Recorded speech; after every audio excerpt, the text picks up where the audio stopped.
फूलों के रंग से दिल की कलम से तुझको लिखी रोज पाती।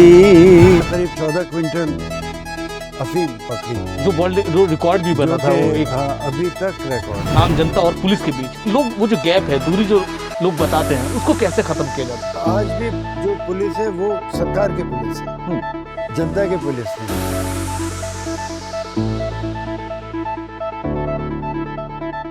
नमस्कार, आप देख रहे हैं जनादेश एक्सप्रेस लाइव सीधी बात। आज सीधी बात में हमारे साथ बेहद ही खास मेहमान मौजूद हैं जो 1975 बैच के आईपीएस ऑफिसर हैं, साथ ही आईआईटी रुड़की से गोल्ड मेडलिस्ट हैं एमटेक में, और पुलिस सेवा में उन्होंने बहुत ऊंचे मुकाम को हासिल किया है और एक अलग छवि के लिए जाने जाते हैं। एक दौर ऐसा था उत्तर प्रदेश के अंदर जब अपराधियों ने चरम सीमा पर अपराध करने शुरू कर दिए थे। नारकोटिक्स चाहे बात की जाए, अफीम और गांजा को लेकर के एक पर्टिकुलर ज़िला था जहां इसका कारोबार लगातार बढ़ता जा रहा था। तो तत्कालीन जो डीजीपी थे उन पर उन्होंने भरोसा जताया उस वक्त के तेज़ तर्रार आईपीएस ऑफिसर पर, और जिनको सौंपी गई बाराबंकी ज़िले की कमान। उसी कड़ी में आज हमारे साथ खास मेहमान में मौजूद हैं पूर्व डीजीपी रहे आलोक बी लाल साहब। सर, बहुत स्वागत है आपका। नमस्कार, नमस्कार, थैंक यू। लाल साहब, जब आपका नाम आता है तो जो अपराधी हैं वो अभी भी, उनको जो वो खौफ है बरकरार, वो अभी भी बरकरार रहता था। हाँ, बड़ी खुशी की बात है अगर ऐसा है। अपराधी के दिल में हमेशा पुलिस का डर होना चाहिए, लेकिन आम नागरिक को पुलिस में भरोसा होना चाहिए। इसके लिए ज़रूरी ये है कि पुलिस जो है पारदर्शी काम करे जी, भरोसा दिलाए अपने नागरिकों को कि वो उनकी सुरक्षा के लिए है, और साथ ही साथ अगर कोई अपराधी पनप रहा है तो उस पर अंकुश लगाने के लिए। आपने उत्तर प्रदेश और उत्तराखंड में लगातार किया, लेकिन आईआईटी रुड़की में आप रहे, एमटेक आपने किया, उसके बाद आईपीएस, तो ये पूरा जो सफ़र रहा है, इसकी कहानी, इसके पीछे क्या रहा है? ऐसा है कि मुझे जब पोस्ट ग्रेजुएशन करने का ऑप्शन मिला तो मैंने एमटेक चुना जी, और आईआईटी रुड़की जो उस समय यूनिवर्सिटी ऑफ रुड़की के नाम से जाना जाता था, वहाँ पर मैंने ये एमटेक का कोर्स किया। उस दौरान मेरे फील्ड से, मेरे पढ़ाई की फील्ड से रिलेटेड दूसरे मकाम पे भी जा सकता था मैं जी, टेक्नोलॉजी के क्षेत्र में जा सकता था। लेकिन 1974 में जब मैं ये सारी चीज़ें चुनने की स्थिति में था तो जो अच्छे ऑप्शन नज़र आ रहे थे उनमें से एक ऑप्शन मुझे आईपीएस भी लगा। मैं ये आपको बता दूं कि मैं आईपीएस के अलावा किसी और सर्विस में नहीं बैठा, मैं आईएएस में नहीं बैठा था जी। मैं केवल आईपीएस में बैठा था। मुझे कुछ शौक़ था कि मैं आईपीएस में आकर काम करूं। मुझे ऐसा लगता था ये एक ऐसी सर्विस है जिसमें सीधे नागरिक जो परेशान है किसी वजह से, कोई अपराधी तंग कर रहा है या कोई और परेशानी है, असुरक्षा की भावना है, तो आईपीएस अधिकारी के पास ये एक बहुत अच्छा मौका होता है कि वो ये सेवा कर सके जी। तो इसलिए मैंने आईपीएस ही चुना और आईपीएस में बैठा। सर, राजस्थान से सफ़र तय हुआ, फिर उत्तर प्रदेश होते हुए उत्तराखंड तक आए, तो ये पूरा सफ़र जो राजस्थान की शुरुआत जो हुई थी, या फादर के बारे में आपके जानते कि बहुत अच्छा क्रिकेट भी राजस्थान में कप्तान के नाम से जाने जाते थे एरिया में, वो क्या इतिहास है? क्योंकि अभी सब लोग जानते नहीं, कुछ ऐसे पहलू हैं जो लोग जानते नहीं हैं। हाँ, मेरे जो फादर थे वो कई प्रतिभाओं के धनी थे। उनमें से एक उनका क्रिकेट का भी था, वो हॉकी भी बहुत अच्छा खेलते थे और शायर थे, बहुत अच्छे उर्दू के शायर थे। तालिब उनका तखल्लुस था और वो बहुत चीज़ों का शौक़ रखते थे, जैसे गार्डनिंग वगैरह उनको बहुत पसंद थी जी। तो ये सारी चीज़ें उनसे हमको मिलती रही विरासत में, तो ये सब चीज़ें हमारे भी शौक़ पैदा हुए। उनकी चूँकि ऐसी सेवा थी, वो इंडियन पोस्टल सर्विस में थे जी, जो कि एक प्रदेश से दूसरे प्रदेश में नियुक्ति हो सकती है, तो वो कई प्रदेशों में उनकी नियुक्तियाँ होती रहीं। और मेरे पैदा होने के बाद वो राजस्थान से मध्य प्रदेश गए, मध्य प्रदेश से फिर उत्तर प्रदेश आए, और जब ऐसा मौका आया कि मैं इन इम्तहानों में बैठ सकता था तब वो उत्तर प्रदेश में थे। सर, जब आईपीएस आप कप्तान संभाली थी बाराबंकी, उससे पहले अगर देखा जाए जो अपराध के जो था लगातार बढ़ता जा रहा था, एक भरोसा जताया तत्कालीन डीजीपी ने आपके ऊपर और आपको भेजा गया बाराबंकी ज़िले में। सिर्फ जो वो कारोबार था नशे का, जो पूरा कारोबार पूरा बाराबंकी को हावी, और कुछ जो बड़े बड़े लोग थे उनके बच्चे भी शामिल हो रहे थे और दूसरे लोग भी। तो वो जो पूरा दौर रहा है और उस वक्त जो आपने काम किया है वहाँ, वो शेयर करेंगे, क्योंकि बारीकी से लोग जानना चाहते हैं वो जो दौर था कैसे ख़त्म हुआ, कैसे जो पूरी फील्डिंग और कैसे उस पर काम किया गया पूरा। 1984 की बात है जब मुझे तत्कालीन डीजीपी श्री JN चतुर्वेदी ने जी बाराबंकी में नियुक्ति के लिए चुना। जी उसकी वजह ये थी कि वहाँ बाराबंकी में जो और अधिकारी रहे थे पहले, उनमें से कुछ की बहुत ख़राब रेपुटेशन थी। उन्होंने ऐसा कुछ किया होगा जिसकी वजह से आम तौर पर ये समझा जा रहा था कि पुलिस से मिलकर ही ये सारी तस्करी का काम चल रहा है। जी किसी तरह से उनका ये असेसमेंट था हमारे डीजीपी का कि मैं उस चीज़ को रोक सकता हूँ जाकर। उनको ये भरोसा था कि मैं उस के मकड़ जाल में नहीं फंसूंगा जो वहाँ के जो माफिया थे, जो माफिया था वो करता था, क्योंकि बेतहाशा पैसा उनके पास था नंबर 2 का। जी तो वो न सिर्फ अधिकारियों को बल्कि वो राज्य में जो उस समय शासन में थे उन पर भी अपना काफ़ी हद तक प्रभाव रखते थे। क्योंकि आप जानते हैं हमारे जो चुनाव होते हैं उसमें नंबर 2 के पैसे के बिना लोग लड़ नहीं पाते चुनाव। ये चीज़ ठीक हो जाए तो देखिए कितनी सारी चीज़ें ठीक हो जाएंगी। तो वो जब पैसा देगा कोई आदमी तो उम्मीद ये करेगा कि रिटर्न में कुछ मिलेगा भी। बिल्कुल। तो जो लोग शासन में बैठते थे उनसे रिटर्न में अगर प्रोटेक्शन मिल रहा है, इनके पास पैसे की कोई कमी थी नहीं, तो वो एक एटमॉस्फेयर था वहाँ पर। जी। और सन 84 में आपको मालूम है कि वो बाबरी मस्जिद वाला मामला भी शुरू हो चुका था। उसके बैकग्राउंड में कुछ इस तरह की बातें चल रही थी, कुछ हिंदू मुस्लिम्स के बीच में कुछ तनाव भी चल रहे थे। जी। शिलाएँ चलनी शुरू हो गई थी और इस प्रकार की पूजा पाठ शुरू हो गई थी कि वहाँ पर मंदिर बनाएंगे। तो ये सारी चीज़ें इस तरह से थी जिसकी वजह से काफ़ी एटमॉस्फेयर बिगड़ा हुआ था। जी। तो हमारे डीजीपी साहब ने हमसे कहा कि भाई जाके इसको संभालिए, ये बहुत ज़्यादा इसकी बदनामी हो रही है पुलिस विभाग की, इसमें कुछ जाकर आप करिए। जी। तो वो सारी चीज़ें चलती रहीं, हमें भेजा गया। 2 साल के अंदर हमने करीब 14 क्विंटल अफीम पकड़ी, जो वर्ल्ड रिकॉर्ड भी बना था वो एक। हाँ, अभी तक रिकॉर्ड है, अभी तक ये कीर्तिमान है। जी। और जहाँ तक मुझे मालूम है इस कीर्तिमान के आसपास भी कोई नहीं पहुँचा है। जी। ओपीएम के मामले में। तो जो उन्होंने भरोसा मुझ पर जताया कुछ हद तक मैं कामयाब रहा उसमें। तो पूरा जो टाइम रहा था उस वक्त का कैसे, जो क्योंकि उस वक्त के जो अधिकारी थे, क्योंकि इल्ज़ाम ये भी लगा था कि कुछ जो पुलिस अधिकारी थे जो पहले उससे मिले हुए होते थे, उन लोगों के साथ कारोबार इसलिए फलता फूलता जा रहा था। भरोसा आप पर जताया गया, तो आपने भी कुछ शर्तें रखी उस वक्त वहाँ जाने के लिए? मैंने कोई शर्त नहीं रखी, मैं तो नियुक्ति मुझे की गई, मैं आदेश का पालन करके वहाँ गया। मैंने ये ज़रूर कहा उनसे कि साहब मुझे काम करने दिया जाए, चूँकि इस पर दबाव बहुत पड़ेगा आप लोगों पर। जी। और ऊपर तक इनकी पहुँच है। तो उन्होंने कहा कि उतना तो आप बिल्कुल एश्योर्ड रहिए। और ये बात मैं कहना चाहूँगा कि JN चतुर्वेदी साहब उन अधिकारियों में से एक हैं जिनका कोई पासंग नहीं है। वो बहुत शानदार अधिकारी थे और इन सब चीज़ों से बहुत ऊपर थे।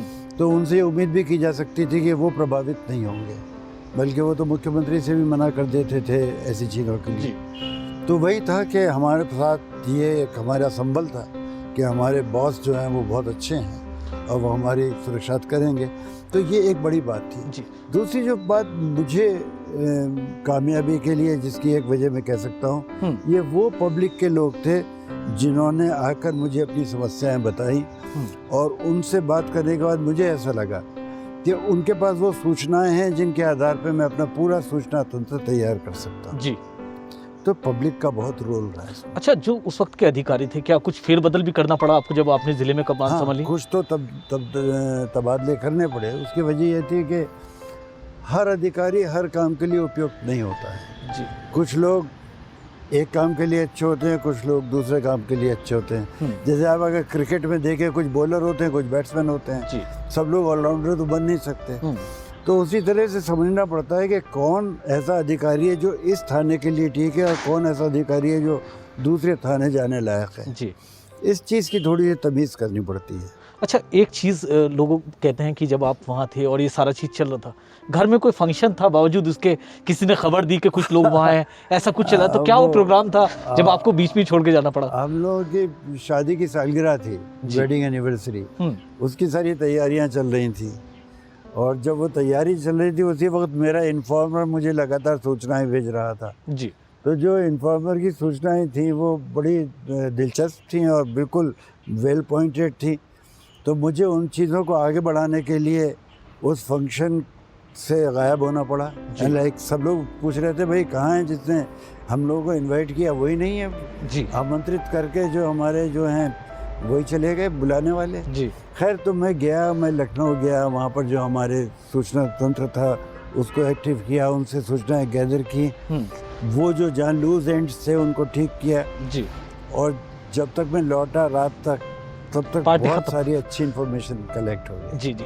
अच्छा सर, एक चीज़ आपने बुक लिखी है द बाराबंकी नार्कोस, उसमें पूरी कहानी आपने बयां की, जो एक्चुअल में जो ज़मीन पर वहाँ हुआ है, जो कारोबार था उस पर कैसे प्रतिबंध लगा, कैसे कंट्रोल किया गया, कैसे जो वहाँ के अपराधी, तो जब वो किताब लिख रहे थे तो दौरा भी हुआ होगा बाराबंकी का, एक बार फिर जा करके देखा होगा बाराबंकी को। सही कह रहे हैं। वो बाराबंकी नार्कोस जो किताब है वो सन 84 से 86 के बीच का जिक्र है उसमें। जी। मामला काफ़ी पुराना हो गया था, तो बहुत सारी चीज़ें याद करना ज़रूरी था। जी। कुछ मेरे दिमाग में थी, कुछ मेरे पास कागजात थे, लेकिन बहुत सारी चीज़ें मौके पर जाकर देखना ज़रूरी था। जी। तो उसके लिए मैं वहाँ गया, उन थानों पर गया जिन थानों की ये घटनाएं संबंधित थी, उन रास्तों पे गया जिन रास्तों पर ये सब हुआ था। जी। तो वो बड़ा अच्छा एक तरह से ये रहा कि वहाँ जाकर ये दोबारा इतने साल बाद वो सब देखना जहाँ पर कभी हमने वो काम किए थे, तो बड़ा अच्छा रहा। जब आप पहुंचे होंगे और पता चला होगा लोगों को, तब कि वहाँ से तो आ गए थे वर्क, उत्तराखंड में काम कर रहे उत्तराखंड, लेकिन वहाँ के लोगों को फिर लगा कि आलोक साहब फिर वापस आ गए, तो कहीं ना कहीं एक खौफ। हाँ, मुझे बड़ी खुशी है कि इतने साल बाद भी वहाँ ऐसे लोग मिले जो मुझे याद करते थे, और वहाँ के काफ़ी प्रोमिनेंट सिटीजन्स जो हैं वो भी वहाँ मौजूद थे, और उन्होंने कहा कि अभी तक हम याद करते हैं वो ज़माना जब आपने माफिया के खिलाफ कार्रवाई की थी। जी। खुशी इस बात की हुई कि जो इस समय मानयुक्त हैं लोग, पुलिस अधिकारी, वो भी हमारे आसपास आए और उन्होंने अपनी सेल्फीज खिंचवाई, फ़ोटोज़ खिंचवाई। एक सेलिब्रिटी जैसा वहाँ पर स्टेटस लग रहा था, क्योंकि वो काम ऐसा है चाहे जितना पुराना हो जाए लोग याद करते हैं उसको। सर, पुलिस की जब बात आती है तो पुलिस का अगर देखा जाए रोल, क्योंकि आम जनमानस के लिए एक सुरक्षा, लोग बिना खौफ के अगर घरों से बाहर रहते हैं, रात हो दिन हो, पुलिस हर वक्त सुरक्षा में लोगों की एक जिम्मेदारी लेती है, एक जिम्मेदारी पुलिस के ऊपर सुरक्षा। लेकिन आज भी जो गैप है एक आम जनता और पुलिस के बीच, लोग वो जो गैप है, दूरी जो लोग बताते हैं, उसको कैसे ख़त्म किया जा सकता है, उसके लिए हमें क्या करना चाहिए? क्योंकि अभी भी पुलिस के अंदर लोगों को खौफ दिखता है, जबकि एक समाज, एक सोसाइटी जो, क्योंकि खाकी के इंसान को अशोक कुमार ने लिखा है, मैंने वो किताब पढ़ी, उसमें किताब आपकी मैंने किताब पढ़ी, तो वो बिल्कुल अलग दिखता है। बट आदिल, ऐसा है कि हमारी जो पुरानी ट्रेडिशन है हमारे देश की, उसमें मालिक और गुलाम, जी, एक तरह से वो दास्ता की एक लंबी कहानी चली आ रही है। जब अंग्रेज़ों का हमारा राज्य था और उन्होंने एसपी और डीएम जैसे पद तैयार किए, तो उस समय की रिक्वायरमेंट ये थी कि जो अधिकारी हों, जी, जो कि ब्रिटिश साम्राज्य के यहाँ पर नुमाइंदे थे, जो अधिकारी, जी, वो आम नागरिक से अपनी दूरी बना कर रखें और उसको ये महसूस कराएं कि वो हमसे नीचे है। जी। जब आज़ादी आई सन 47 में, हमारा फिर प्रजातंत्र बना, जब हमारा कॉन्स्टिट्यूशन आया उसमें सबको बराबर माना गया। जी।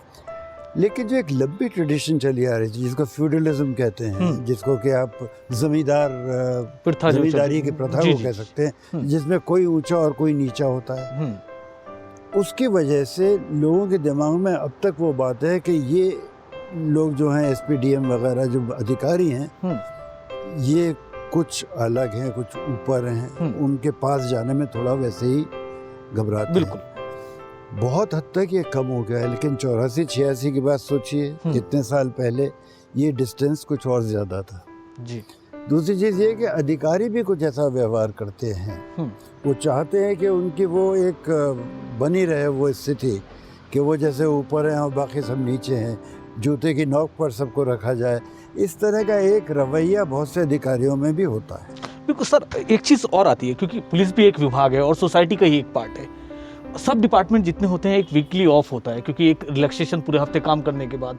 लेकिन पुलिस में अभी ऐसा नहीं हो। हालांकि अभी जो अभी डीजीपी हैं उत्तराखंड, उन्होंने ये शुरुआत की है। कुछ पहाड़ी ज़िलों में उन्होंने 9 ज़िलों में उन्होंने किया है कि हफ्ते में एक दिन पुलिस वालों को रेस्ट दे। तो ऐसा लगता नहीं पूरे देश में ये व्यवस्था होनी चाहिए कि भाई पुलिस भी इंसान है, वो भी काम करते हैं, उनको भी दिन में हफ्ते में एक रेस्ट तो ज़रूरी है। पुलिस के बारे में मुझे कहना है कि पुलिस इस बात की सबसे बड़ी सफरर है, उसने सबसे बड़ा नुकसान उठाया है कि जो पुलिस अंग्रेज़ों के ज़माने में बनाई गई थी उसमें जो आमूल चूल परिवर्तन अपना शासन आने के बाद, अपना प्रजातंत्र बनने के बाद होने चाहिए थे, वो नहीं किए गए। सरकार नहीं चाहती, हम तो ये कहेंगे कि सरकार नहीं चाहती कि पुलिस पूरी तरह से स्वतंत्र होकर, निष्पक्ष होकर सही काम कर सके। इसीलिए जो तब्दीलियां आनी चाहिए थी हमारे कायदा कानून में, वो पूरी तरह से नहीं लाई गई। हाफ हार्टेड मेजर कुछ कर दिया, लेकिन किसी ने पूरे दिल से, पूरी ताकत से किसी सरकार ने आज तक पुलिस में वो तब्दीलियां नहीं की जो कि उनको प्रोफेशनल फ्रीडम दे सके। तो आज भी जो पुलिस है वो सरकार की पुलिस है, जनता की पुलिस नहीं है। तो हमें ये सभी लोगों को काफ़ी सोच समझकर, हमारे इस देश के नागरिकों को, हमारे जो नेता हैं उनको ये मानना पड़ेगा कि जो हमसे ज़्यादा एडवांस्ड कंट्रीज़ हैं, ज़्यादा जहाँ पर प्रजातंत्र अच्छी तरह से जड़ें जमा चुका है, उन जगहों पर पुलिस को अपना काम करने से कोई रोकता नहीं है। जैसे मैं आपको एक एग्जांपल देता हूँ जी। यूएसए में जब एक क्लिंटन जब वहाँ प्रेसिडेंट थे, उनकी लड़की एक बार कहीं पर गाड़ी चलाते हुए पकड़ी गई क्योंकि उन्होंने शराब पी रखी थी और वो 25 बरस से कम की थी और शराब पी रखी थी। आप अंदाज़ा लगाइए ऐसी कोई चीज़ हमारे यहाँ हो कि किसी बहुत बड़े नेता की या किसी बड़े अधिकारी का बच्चा इस तरह से पकड़ा जाए तो क्या चालान होगा, क्या वो जेल जाएगा। लेकिन क्लिंटन जो कि न सिर्फ यूएसए के प्रेसिडेंट होने के नाते बहुत पावरफुल थे, लेकिन यूएसए के प्रेसिडेंट होने के नाते दुनिया में सबसे पावरफुल नेता वही थे जी। लेकिन उनकी भी लड़की को चार्जशीट किया गया। तो जब तक कि इस तरह का हमारे यहाँ निज़ाम नहीं बन जाता है जिसमें जो गलती करे सब बराबर है, जो सही है वो सही है, जो गलत है वो गलत है, इससे कोई फ़र्क नहीं पड़ता कि उसका बैकग्राउंड क्या है, जब तक ये नहीं होगा तब तक जो आप बात कर रहे हैं वो नहीं आ पाएगी। सर, आप 1975 से पुलिस सर्विस में आईपीएस में आए, उसके बाद 12 से 13 साल आपने ज़िलों में कमान संभाली, अलग अलग ज़िलों में कप्तान के रूप। लेकिन देखा जाए तो क्या लगता है, जो सत्ता होती है तो पुलिस कितना दबाव में काम, पुलिस को, क्योंकि कुछ अधिकारी हैं जो बिल्कुल खुले उनसे काम करना चाहते हैं, बिल्कुल साफ, क्योंकि अपराधी को बिल्कुल किसी कीमत पर बर्दाश्त नहीं करते, लेकिन कहीं ना कहीं सत्ता पक्ष हावी हो जाता है और उसको मजबूरी में काम करना पड़ता है सत्ता के चलते। तो कितना मांगना है, सत्ता का भी कितना दुरुपयोग पुलिस द्वारा कराया जाता है सत्ता पक्ष के लोगों से? देखिए, एकदम सत्ता पक्ष को दोष दे देना ठीक नहीं है जी। इसमें कई कड़ियाँ हैं। पहली कड़ी तो ये है कि जो अधिकारी नियुक्त है वो गलत काम करने के लिए तैयार क्यों हो रहा है। क्या वो अपने आप में साफ सुथरा है? क्या उसको पूरा यकीन है कि वो जो काम कर रहा है वो कानूनन सही कर रहा है जी? और अगर ऐसा है तो फिर डर किस बात का, इसलिए दबाव किस बात का। अब आती है बात हमारी सरकार की। आप जानते हैं कि सरकार में जो भी हो, चाहे जो मंत्री हो, चाहे जिस भी स्तर पे हो, वो सब लोग वोट लेकर आते हैं। बिल्कुल, उनके ऊपर वोटर का दबाव होता है, उन्हें अपने वोटर को सेटिस्फाई करना होता है। ये ज़रूरी नहीं है कि हमेशा वो किसी क्रिमिनल के दबाव में ही क्रिमिनल की मदद कर रहे हों जी। कई बार ये होता है कि कम्युनिटी बेस्ड हो जाता है कि साहब वो फला कास्ट का है, वो हमारे कास्ट का है, हमें वोट देता है और उसकी वजह से हमें और वोट मिलता है। बहुत सारी चीज़ें जिसमें इलेक्टोरल रिफॉर्म्स भी आ जाते हैं, यानी हमारे चुनाव की प्रक्रिया में वो परिवर्तन आने चाहिए कि जातिवाद से ऊपर उठ के चुनाव हो सके। लेकिन क्या आज भी जातिवाद से उठकर नहीं, अभी तो लगता है बढ़ता जा रहा है। तो जो हमारा नेता है वो इस प्रकार के कई दबावों में खुद भी काम करता है। जी। तो नेता का आदेश मानने वाले को ये देखना चाहिए कि कानूनन सही है या गलत है, दबाव में आने की ज़रूरत नहीं पड़नी चाहिए। सर एक और चीज़, एंटी नारकोटिक्स में भी आप बहुत टाइम तक रहे हैं, आपने काम किया है, लेकिन एक ऐसा मामला अभी चल रहा है और पूरे देश में भी, एक बॉलीवुड में भी ये पूरा रहा था, एनसीबी का, ड्रग्स के मामले लगातार आ रहे हैं। तो क्या सिर्फ एक मात्र आपको लगता है बॉलीवुड में ये चीज़ था, क्या पूरे अभी सोसाइटी में चारों तरफ नहीं दिखाई देता? देखिए, ऐसा है कि बॉलीवुड वाला जो किस्सा इस वक्त इतना उठ रहा है, इतना ज़्यादा उसको डिस्कस किया जा चुका है, इतनी बार डिस्कशन टेलीविज़न से में भी हो चुके हैं और वहाँ पर सब कुछ हर जगह यही बात हो रही है। मैं ये मान के चलता हूँ कि फ़िल्म इंडस्ट्री हमारी एक बहुत अहम इंडस्ट्री है जी। इसके चर्चा सिर्फ हमारे देश में ही नहीं, हमारे स्टार्स, हमारे जो फिल्में बनती हैं, हमारे डायरेक्टर्स दुनिया भर में विख्यात हुए हैं, समय समय पर बहुत देश के लिए उन्होंने करके दिया है। और ये वो इंडस्ट्री है जिसकी वजह से हमारे देश के करोड़ों लोगों का मनोरंजन होता है। जी। ये वो इंडस्ट्री है जिसकी वजह से हम लोगों को बहुत सारी वो बातें पता चलती हैं जो कि अच्छी हैं, जो संदेश हमें मिलता है। जी। तो फिल्म इंडस्ट्री की इज्जत करनी चाहिए। और इंडस्ट्रीज़ की तरह से फिल्म इंडस्ट्रीज़ में भी कुछ लोग ऐसे हो सकते हैं जो गलत काम करते हैं, उनके खिलाफ कार्रवाई होनी चाहिए। लेकिन एक ठप्पा लगा देना कि पूरी इंडस्ट्री ख़राब है, ये तो गलत है।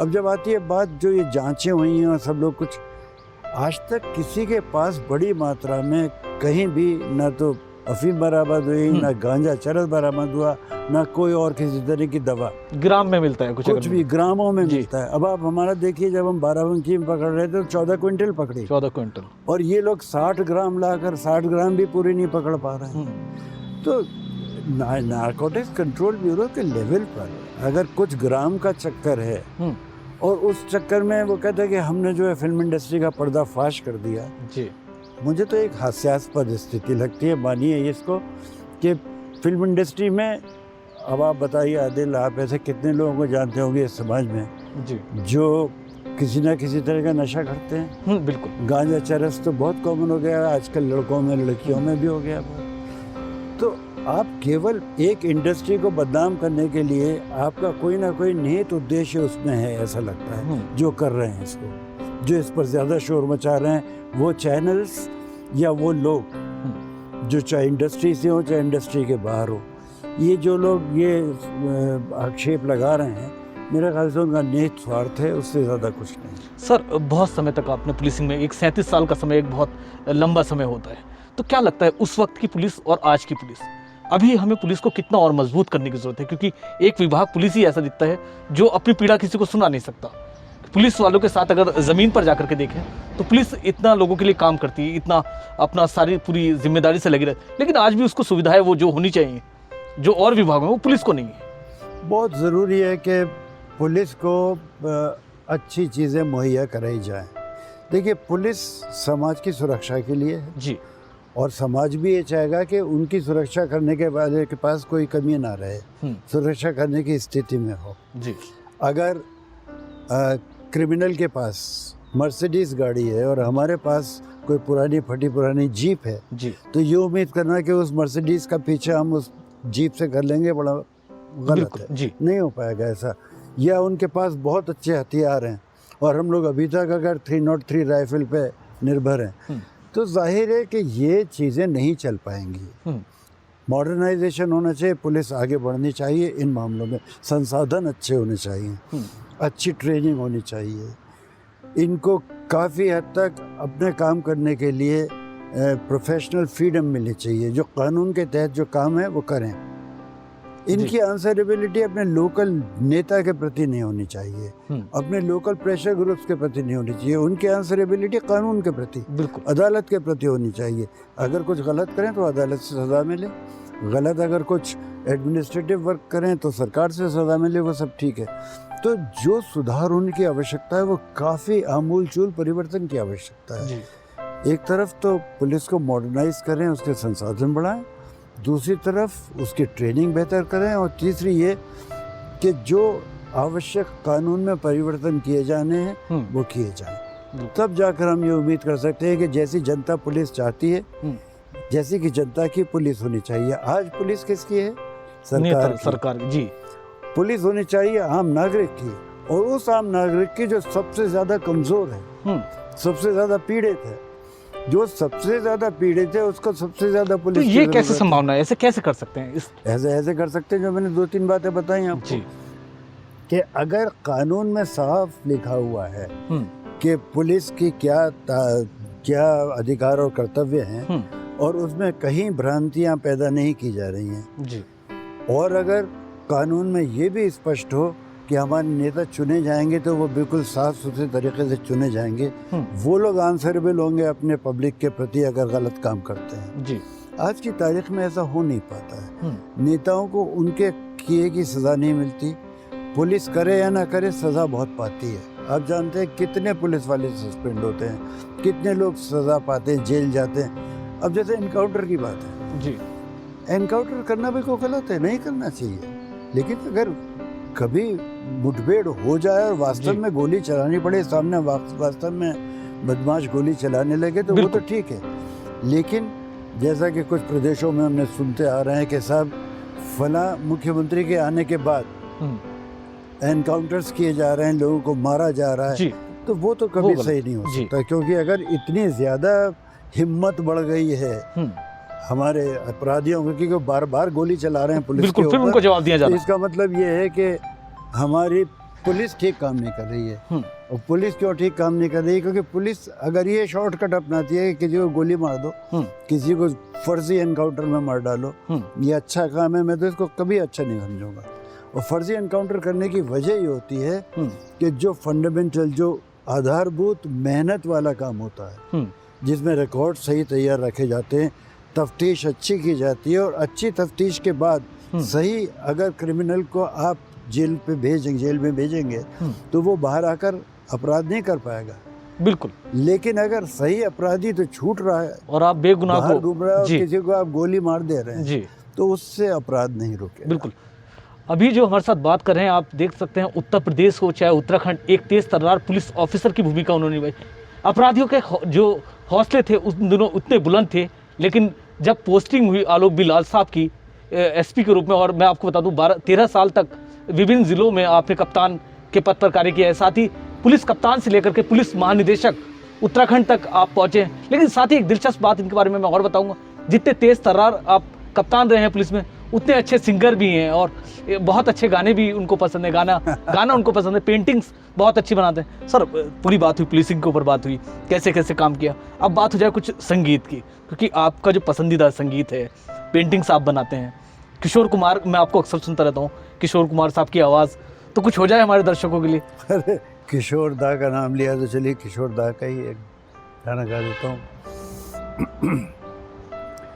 फूलों के रंग से, दिल की कलम से, तुझको लिखी रोज पाती, कैसे बताऊं किस किस तरह से, पल पल मुझे तू सताती, तेरे ही सपने लेकर के सोया, तेरी ही यादों में जागा, तेरे ख्यालों में उलझा रहा यूं जैसे कि माला में धागा। हाँ, बादल बिजली चंदन पानी जैसा अपना प्यार लेना होगा, जन्म हमें कई कई बार। हाँ, इतना मधुर तेरा मेरा प्यार लेना होगा, जन्म हमें कई बार। चलिए सर, बहुत शुक्रिया आपने देखो कितनी, अब मैं आपको जैसा कि पहले बता रहा था कि आप बहुत अच्छे पुलिस ऑफिसर, एक लोगों में जो अपराधी में खौफ के साथ, एक बहुत अच्छे सिंगर भी हैं। आपको किशोर दा की आवाज़ में उन्होंने एक बहुत ही प्यारा गाना आपको सुनाया। तो आप अभी हमारे साथ बात कर रहे थे उत्तराखंड पुलिस के पूर्व महानिदेशक आलोक बिलाल साहब, जिन्होंने बेबाकी से बताया पुलिस कैसे काम करती है और आने वाला जो समय है और जो अभी का जो समय चल रहा है, पुलिस के लिए और कौन से ऐसे उपकरण होने चाहिए, पुलिस की आधुनिकता के ऊपर बात की कि अभी जो ज़माना चल रहा है पुलिस को भी मॉडर्नाइजेशन की तरफ बढ़ना चाहिए और अपराधियों जो को कैसे पुलिस से खौफ रहता है उसके बारे में उन्होंने बात की। आप देखते रहिए जनदेश एक्सप्रेस लाइव। मुझे जी दी इजाज़त। धन्यवाद।